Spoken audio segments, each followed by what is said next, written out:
Kalian sadar nggak kalau film Spidey makin ditonton malah makin terasa kayak ini beneran film Spider-Man atau Marvel lagi numpang jualan nama Spidey buat menghidupkan lagi mesinnya? Karena sekuat-kuatnya MCU membangun karakter dan semesta mereka, tetap aja nih ada satu nama yang punya daya jual luar biasa bahkan di luar penggemar Marvel, yaitu Spider-Man. Orang yang nggak pernah ikut Avenger pun tahu Peter Parker, tahu kostum merah biru, tahu jaring laba-laba, dan punya attachment sendiri sama karakter ini. Bahkan film ini datang ketika MCU memang sedang berusaha mengembalikan gairah penonton, sehingga posisi Spider-Man terasa seperti kartun paling aman untuk menarik massa kembali ke bioskop. Beberapa ulasan bahkan secara terang-terangan melihat film ini sebagai bagian dari upaya Marvel menghidupkan kembali momentum MCU. Masalahnya, main source justru merasa semakin banyak nama besar Marvel yang dijejalkan. Semakin kelihatan kalau Spidey sedang dijadikan kendaraan buat sesuatu yang jauh lebih besar. Ada Peter Parker, ada MJ, ada Punisher, ada Hulk, ada Jean Grey, dan semua seperti sedang diarahkan ke masa depan MCU yang baru. Jadi rasanya bukan cuma yuk kita bikin cerita Spider-Man yang keren,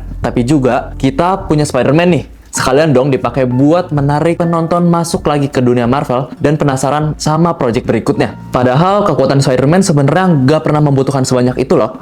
Cukup Peter Parker dengan masalah hidupnya, rasa kehilangan tanggung jawab, dan perjuangan sebagai manusia biasa yang kebetulan punya kekuatan luar biasa. Jadi pertanyaannya, apakah Brand New Day benar-benar sedang menceritakan kisah baru Peter Parker, atau Spider-Man cuma sedang dijadikan mesin utama untuk mengangkat kembali nama besar MCU? Hai Sources, selamat datang di channel Click Source. Dan sekarang kita berada di segmen LMD, Let's Movie Discussion. Segmen dimana kita selalu membahas hal-hal seputar berita film, mulai dari review, bedah trailer, ataupun diskusi masalah di industri perfilman. Oke, jadi di segmen kali ini, kita langsung aja ke inti pembahasannya ya. Setelah penantian panjang dan segala macam teori yang bertebaran di internet, akhirnya Spider-Man Brand New Day datang juga. Dan seperti biasa nih, kalau sudah bicara tentang Spider-Man, yang datang ke bioskop bukan cuma penggemar MCU dong nih, tapi juga orang-orang yang bahkan gak terlalu ngikutin film Marvel lainnya. Karena Spider-Man memang punya daya tariknya sendiri. Orang nonton Spidey bukan semata-mata karena dia bagian dari MCU, tapi karena sosok Peter Parker itu sendiri sudah menjadi simbol pahlawan yang sangat dekat dengan penonton. Anak biasa, hidupnya berantakan, punya masalah percintaan, kesepian, tapi tetap berusaha menolong orang lain. Jadi, ketika Marvel memasukkan semakin banyak karakter dari semesta mereka, sebenarnya yang dijual tetap satu hal, nama besar Spider-Man. Dan Brand New Day terasa banget seperti film yang sekaligus harus menjadi petualangan Peter Parker dan jembatan menuju arah baru MCU.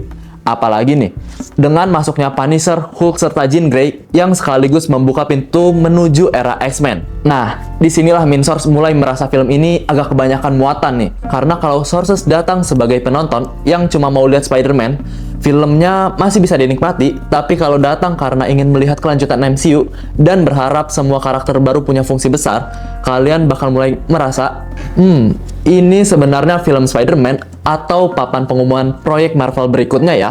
Jean Grey khususnya terasa seperti karakter yang terlalu besar untuk sekedar menjadi bagian dari cerita Peter. Sadie Sink memang berhasil membawakan Jean sebagai sosok yang trauma dan kehilangan arah setelah kematian kakaknya, yaitu Sarah. Tetapi perpindahan dari konflik Spider-Man ke persoalan Jean dengan damage control dan William Metzger terasa cukup mendadak. Bahkan beberapa ulasan juga menilai keberadaan Jean terasa seperti membuka pintu ke X-Men, tetapi belum memberikan payoff yang sebanding di film ini. Padahal, kalau ngomongin perkembangan karakter Peter Parker, konsep yang dibawa sebenarnya sudah sangat familiar nih. Peter kembali harus menghadapi dirinya sendiri, rasa kehilangan, kemarahan, kesepian, dan pernyataan klasik.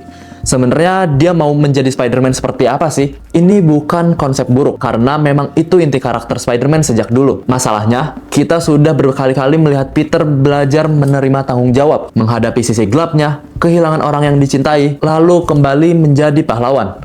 Jadi, ketika Brand New Day mengulang pola perkembangan seperti ini, rasanya bukan lagi sesuatu yang benar-benar mengejutkan. Apalagi setelah No Way Home, ketika Peter Parker sudah belajar menjadi Spider-Man, berarti rela kehilangan sesuatu yang ia cintai. Konflik emosional kali ini terasa seperti kelanjutan dari luka yang sama. Dan kemudian datang twist soal Jean Grey. Awalnya Jean ditempatkan sebagai sosok misterius yang berbahaya, tetapi kemudian kita mengetahui bahwa tindakannya sebenarnya berkaitan dengan tragedi yang menimpa Sarah dan keterlibatan dengan William Metzger. Secara konsep, ini sebenarnya bisa emosional karena Jin bukan sekedar ingin menghancurkan dunia. Dia adalah seseorang yang kehilangan orang yang dicintainya dan kemudian dimanfaatkan serta didorong oleh rasa amarahnya. Tapi buat Minsource, motivasinya tetap terasa agak familiar karena kita berhadapan dengan karakter berkekuatan besar yang melakukan hal ekstrim karena kehilangan orang terdekatnya. Jadi, ketika rahasia yang dibuka, reaksinya lebih ke, oh gitu ya, daripada gila nggak nyangka. Dan ketika Bill Metzger akhirnya muncul sebagai ancaman yang sebenarnya, twistnya juga terasa seperti pola Marvel yang sudah sering kita lihat. Karakter atau organisasi yang awalnya terlihat sebagai pihak yang menangani ancaman justru ternyata punya kepentingan itu sendiri. Tapi ada satu hal yang menurut Minsource justru berhasil menyelamatkan sisi emosional film ini nih. Bagaimana Jin akhirnya berhadapan dengan ingatan dan pengalaman Peter. Jin memiliki kemampuan telepati sehingga ia bisa melihat sesuatu yang tidak mungkin dilihat oleh orang biasa, yaitu luka batin Peter. Dan ketika ingatan tentang Aunt May muncul,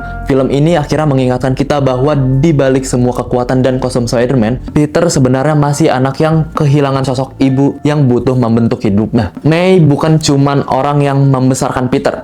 Dia juga salah satu alasan kenapa Peter percaya bahwa kekuatan harus dipakai untuk membantu orang lain. Jadi, ketika Jin melihat bagian hidup Peter itu, hubungan mereka mulai berubah dari sekedar pahlawan melawan penjahat menjadi dua orang pemuda yang sama-sama kehilangan seseorang dan sama-sama tidak tahu bagaimana menghadapi rasa sakitnya. Ini juga sejalan dengan penjelasan Kevin Feige bahwa gagasan Jin akhirnya terbentuk karena mereka ingin memberikan Peter sosok yang mirip dirinya, seseorang seusianya yang punya kekuatan tetapi tidak punya Aunt May untuk membimbingnya. Lalu, kita sampai pada bagian yang paling bikin Minsource nyesek, MJ dan Ned. Setelah pengorbanan Peter di No Way Home, mereka memang tidak lagi mengingat siapa itu Peter Parker. MJ dan Ned sudah melanjutkan hidup mereka, sementara Peter tetap sendirian dan terus mengawasi kehidupan mereka dari jauh. Secara cerita, ini sebenarnya tragis banget, karena Peter bukan kehilangan mereka karena kematian, melainkan karena mereka hidup tanpa mengetahui bahwa seseorang yang sangat mencintai mereka pernah menjadi bagian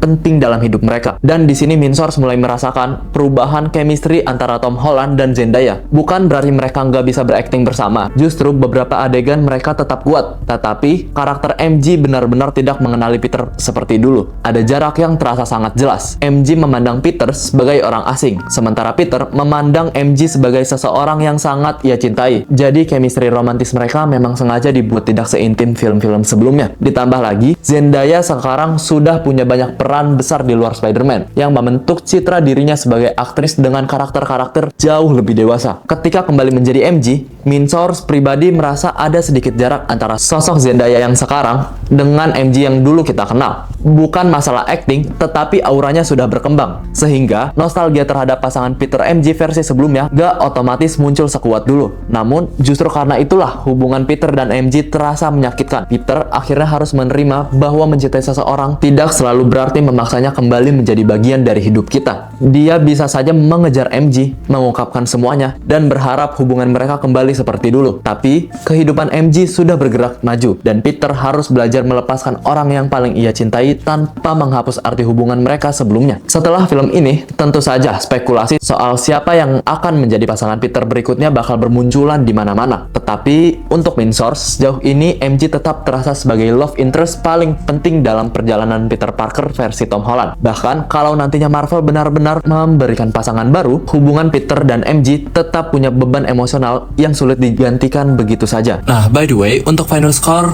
Minsource kasih di 8/10 deh. Secara objektif, film ini masih punya kemampuan buat menjaga perhatian penonton dari awal sampai akhir cerita karena ritme ceritanya cukup stabil. Konflik utamanya mudah diikuti dan perpindahan antara adegan terasa cukup rapi tanpa membuat film kehilangan arah. Memang kalau berdiri sebagai sebuah cerita superhero, materinya bukan selalu yang benar-benar revolusioner, tetapi eksekusinya cukup solid untuk membuat kita tetap penasaran dengan apa yang akan terjadi berikutnya. Dari sisi teknis juga masih memanjakan mata, kualitas gambar, efek visual, desain adegan aksi, sampai koreografi pertarungannya terasa dikerjakan dengan standar produksi besar sehingga pengalaman menontonnya tetap menyenangkan di layar lebar. Dan mungkin justru itu fungsi terbesar film ini. Bukan memberikan cerita Spider-Man paling luar biasa, tetapi mengembalikan selera penonton untuk mengikuti Marvel lagi. Setelah cukup lama, banyak penonton mulai kehilangan antusiasme terhadap MCU. Brand New Day setidaknya berhasil membuat kita kembali penasaran. kembali menceritakan karakter-karakternya, dan bertanya-tanya film Marvel berikutnya bakal membawa kita kemana ya. Jadi, sekarang Min Source mau lempar pertanyaan ke sources nih. Menurut kalian Spider-Man Brand New Day ini memang jadi awal kebangkitan Marvel, atau sebenarnya film cuma berhasil karena nama Spider-Man udah terlalu kuat untuk gagal? Apakah kalian justru senang melihat semakin banyak karakter Marvel dan membuka jalan ke cerita berikutnya? Atau malah merasa kisah Peter Parker jadi terlalu banyak disisipi kepentingan semesta Marvel? Tulis pendapat kalian di kolom komentar ya, terutama buat yang udah nonton nih. Bagian mana yang paling bikin kalian puas, dan bagian mana yang justru bikin kalian merasa, Marvel lagi nih. Jangan lupa subscribe channel Click Source untuk menikmati konten-konten kami yang lainnya. Segmen Let's Movie Discussion akan selalu tayang setiap weekend. Jadi jangan lupa klik lonceng supaya dapat notifikasi dan gak ketinggalan sama video-video kita ya. Follow juga sosial media kami supaya gak ketinggalan update berita dan juga konten fresh setiap harinya. See you!